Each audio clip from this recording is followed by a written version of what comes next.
का तिला पिडत असतोस रे सारखा? बाहेर गेली ती. अरे वा, सकाळी सकाळी बाहेर? हो का? नाही म्हटलं कुठे. काय हवंय का तुला? हा हवाय मला. म्हणजे काय, मला गरमागरम कॉफी हवी. नाही मिळणार. अरे मजा करते. बरं ठीक आहे, दादा उठला का? हो उठले. तो वॉक सुद्धा घेऊन झालाय आमचा. मी भेटून होतो त्याला. ए कॉफी कर पण मला. हो आणते. शिवले नीट आहे का? मला प्रॉपर बंगला हवाय, सेपरेट. हो आयसोलेटेड असेल तर एकदम चांगला. हो मी स्वतः शिफ्ट होईन ना. हो ओके ओके ओके. काय दादा, कोणाशी बोलत होता? अरे माझा मित्र एक शिवले नावाचा, नाशिकचा बिल्डर आहे. अर्धा नाशिक डेव्हलप करतो तो. मला कळतंय तुझ्या डोक्यात काय चालू आहे ते. कळतं मग खूप चांगलं आहे. नाही म्हणजे तर त्या दिशेने पाऊल उचलला, मला तू मदत करशील तर बरं होईल. आपण का घाबरून पडायचं?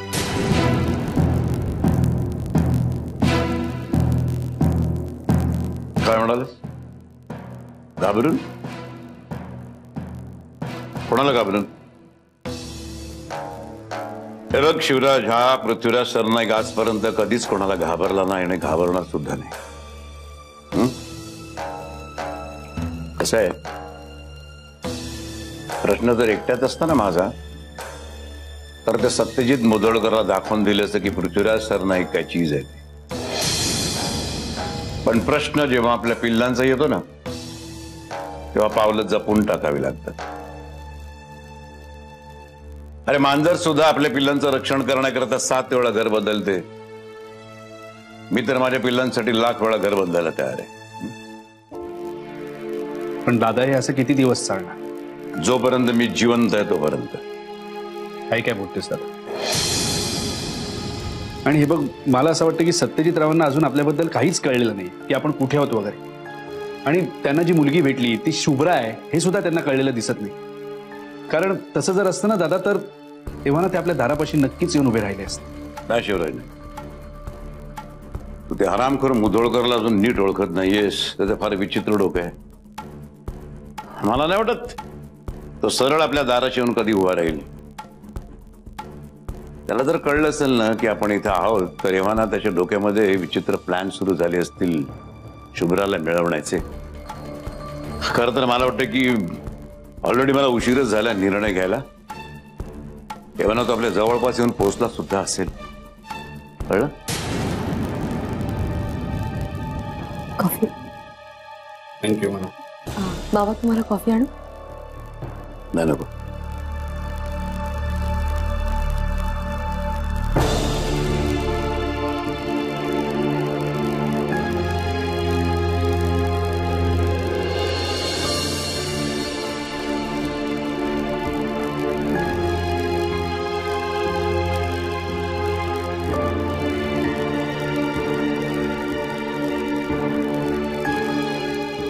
शुभ्रा बेपत्ता असताना कोणाकडे होती?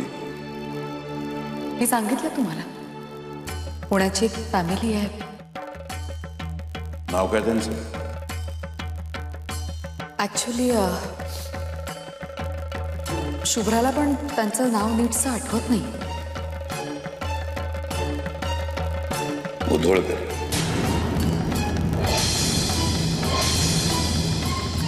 मला नाही वाटत तो सरळ आपल्या दाराशी येऊन कधी उभा राहील.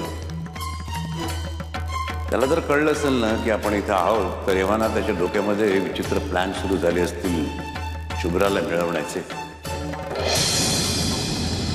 खरं तर मला वाटतं की ऑलरेडी मला उशीरच झाला निर्णय घ्यायला. एव्हा ना तो आपल्या जवळपास येऊन पोहोचला सुद्धा असेल.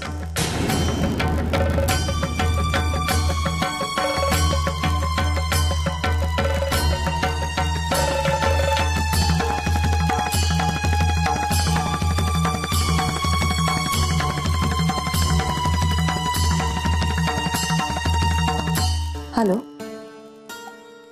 मी मंजिरी सरनाईक बोलते. काल मी एक पेशंट घेऊन आले होते, सत्यजित मुधोळकर. त्यांची चौकशी करायची होती म्हणून फोन केला होता.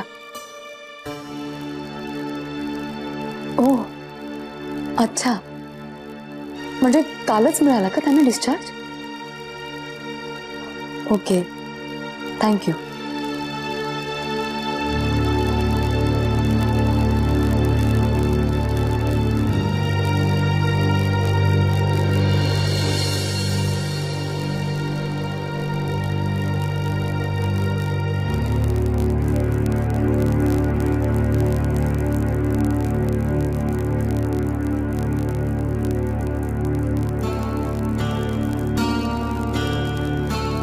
आजोबा सॉरी.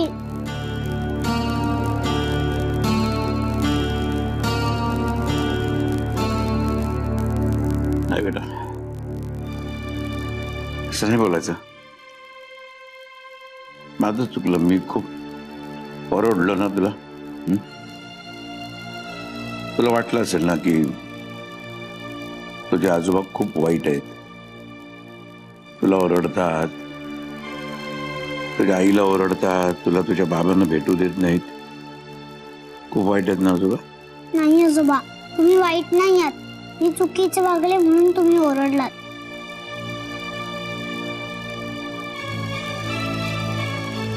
नाही बेटा, तू चुकीचं नाही वागलीस. बरोबर आहे तुझं. अगं प्रत्येक मुलीला आपल्या बाबांची ओढ असतेच ना.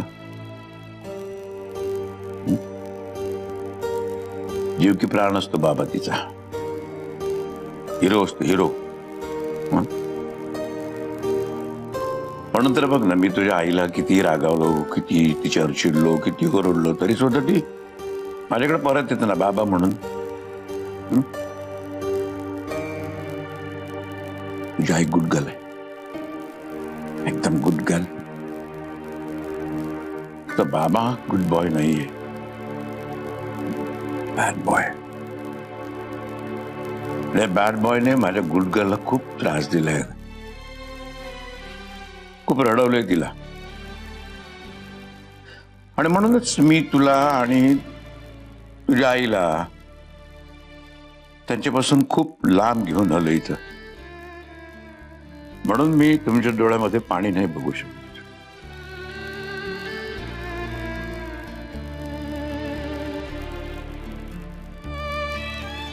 आजोबा तुम्ही का रडताय?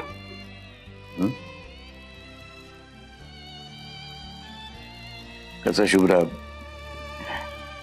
मला आवडलं असतं. तुझा बाबा जर तुझा हिरो असतो ना तर मला खरंच खूप आवडलं असतं. पण तुझा बाबा विलन आहे, विलन.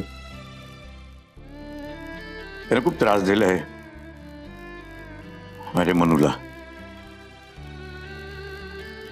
हिरो असतो ना तो कधी कोणाला त्रास देत नाही, कोणाला कधी रडवत नाही.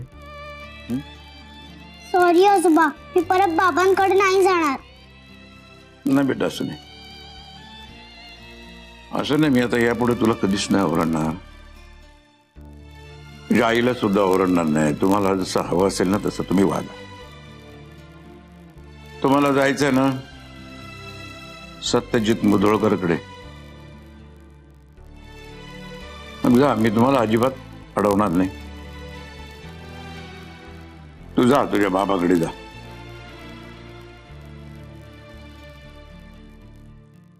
ते नाही एकटा राहीन. नाही आजोबा.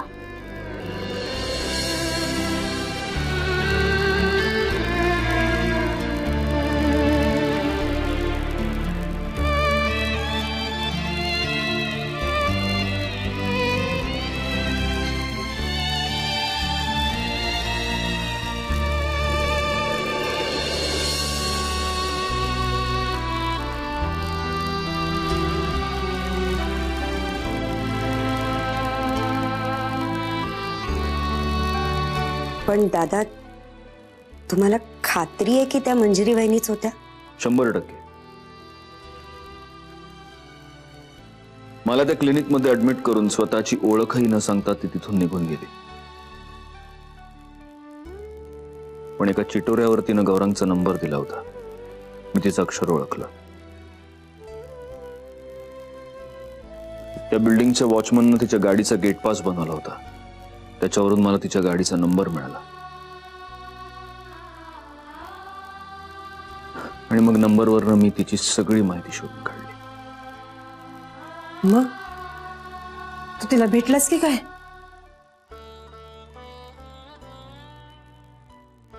ती मंजिरीच आहे हे कळल्यानंतर मनात आलं होतं तडक जाऊन भेटावं.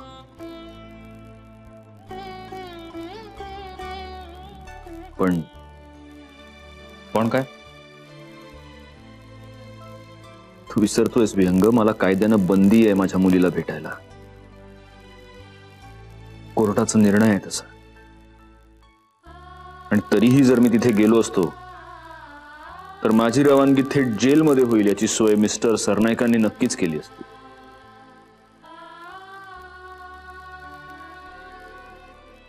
आतापर्यंत माझ्या आताताईपणाची खूप मोठी किंमत चुकवली मी. इथून पुढे नाही. पण आता एक इंटरेस्टिंग गोष्ट अशी आहे की मंजिरीचा आणि शुभ्राचा संपूर्ण ठाव ठिकाणं मला माहिती आहे आणि त्यांना हे माहित नाहीये की मला हे माहिती आहे.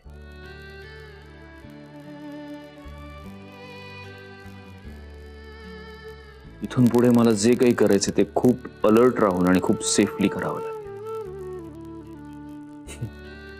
त्यांना तरी कल्पनाही नाही की मी तिच्या सोसायटीत जाऊन तिचं घर बघून आलोय.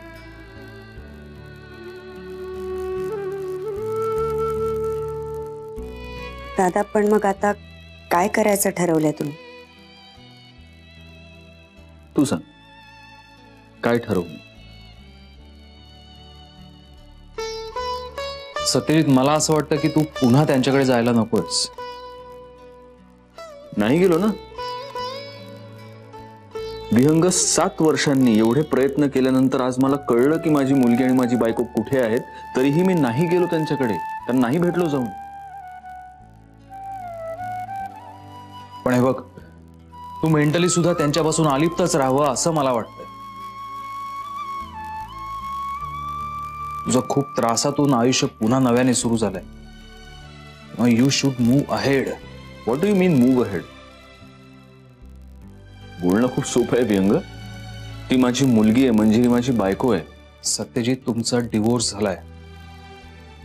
तरीही शुभ्रा आजही शुभ्रा सत्यजित मुधोळकर आहे आणि मंजिरी सुद्धा अजून मंजिरी सरनाईकच आहे.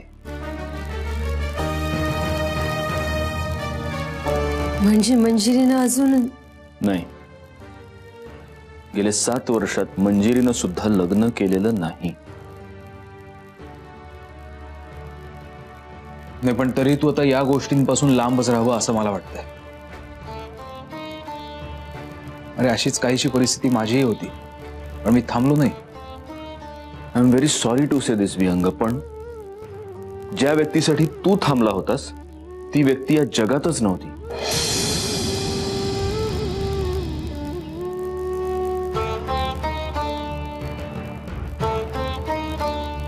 सो यू कुड मूव्ह अहेड.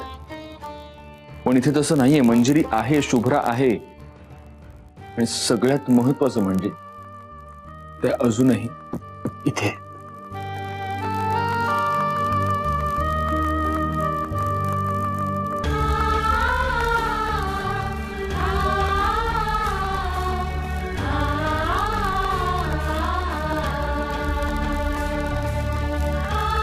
आता कसं होणार कोणास ठाऊक. सत्यजितचा आताताईपणा कमी झालाय, त्याचं प्रेम वाढलंय. तो त्यांना भेटल्याशिवाय नाही राहणार. पण म्हणजे ती मुलगी शुभ्रा होती, आपली शुभ्रा. इमॅजिन, दादा जर मंजिरी वहिनींना आणि शुभ्राला घरी घेऊन आले ना, तर त्याच्यासारखी आनंदाची गोष्ट नसेल दुसरी. या घरात पुन्हा एकदा सुख नांदेल.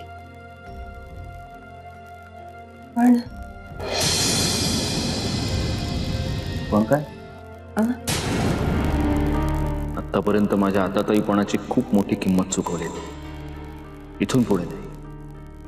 पण आता एक इंटरेस्टिंग गोष्ट अशी आहे की मंजिरीचा आणि शुभ्राचा संपूर्ण ठाव ठिकाणं मला माहिती आणि त्यांना हे माहित नाहीये की मला हे माहिती. इथून पुढे मला जे काही करायचे ते खूप अलर्ट राहून आणि खूप सेफली करावं. जशी मम्मा सोडून गेली तसे बाबा सोडून नाही जाणार ना?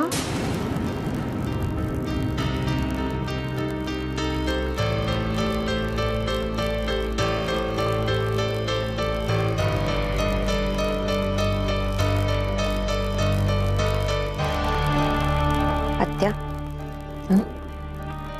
काय झालं? काय बोलावं हेच कळेनासं झालं बघ.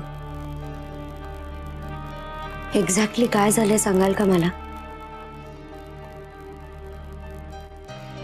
सत्य काय बोलला हे ऐकलं ना तू? हो, मग आता तू काय करेल ग? काय करेल म्हणजे? गेली 7 वर्ष ते मंजिरी वहिनी आणि शुभ्रापासून लांब राहिलेत आणि त्याच्यामुळे त्यांची होणारी तडफड आपण सगळ्यांनी खूप जवळनं पाहिली आत्या. तेव्हा त्यांना त्या दोघी जणी कुठे हेच माहिती नव्हतं, पण आता हे कळल्यावरही त्यांनी शांत बसावं अशी अपेक्षा कशी काय करता तुम्ही? ते जाऊन त्यांना भेटणार हे तर नक्की. आणि समजा मंजिरीची समजूत काढून सत्य तिला आणि शुभ्राला घरी घेऊन आला तर काय? मी मगाशी म्हणलं ना, याच्यापेक्षा दुसरी आनंदाची गोष्टच कुठली नसेल. अहो आत्या, ह्याच गोष्टीसाठी आपण सगळ्यांनी देवाला साकडं घातलं होतं नाही का?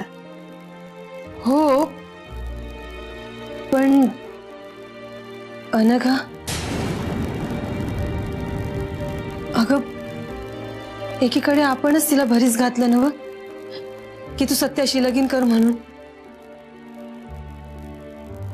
बिचारी सत्य नकारच होता, पण आपण बोलून बोलून तिला तयार केली. आणि आता समजा मंजिरी घरी आली तर तिचं कसं होणार? आता एक सांगू, मला नाही काळजी वाटत या गोष्टीची. कारण सत्यजित दादा आणि अनघाचं रिलेशन आपल्या सगळ्यांना वाटतं त्याच्यापेक्षा फार वेगळं आहे. ते खूप जवळून ओळखतात एकमेकांना आणि सगळ्यात महत्वाचं म्हणजे खूप चांगले मित्रमैत्रिणी आहेत ते. अनघा खूप चांगलं समजून घेऊ शकते दादांना. अगं म्हणून मला वाटत होतं की अनघा आणि सत्याचं लगीन व्हावं.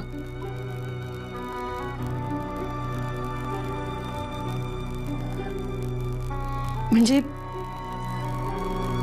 अनघाची आपण समजूत काढू शकतो ग. पण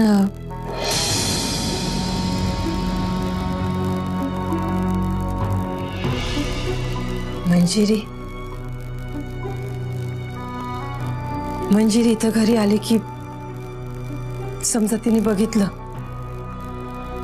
की आर्या सत्याला बाबा म्हणतीय, मग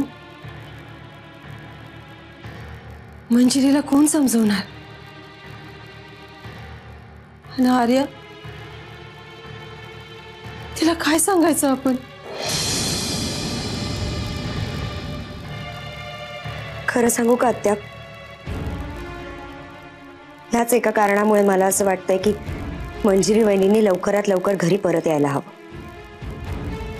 कारण ह्याच कारणामुळे सर. काय बोलायलीस तुम्ही? मला काय बी समजेना. नाही, काही नाही, येते मी.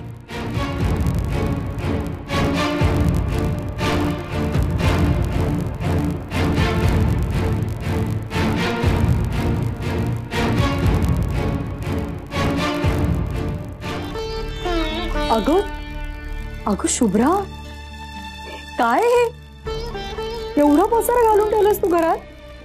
काय हवं होतं तुला? हा बापरे, तुला किती वेळा सांगितलंय मी शुभ्रा, तुला काही हवं असेल तर वेळच्या वेळी जागेवर ठेवत जा, म्हणजे वस्तू पटकन मिळतात. आणि आता बसू नकोस, जा खाली खेळायला जा.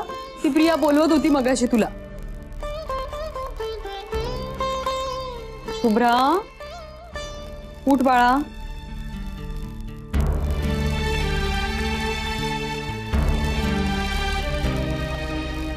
आई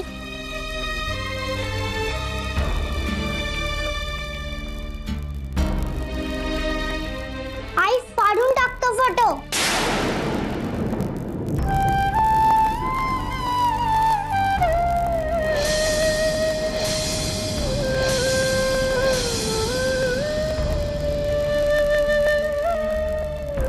काय?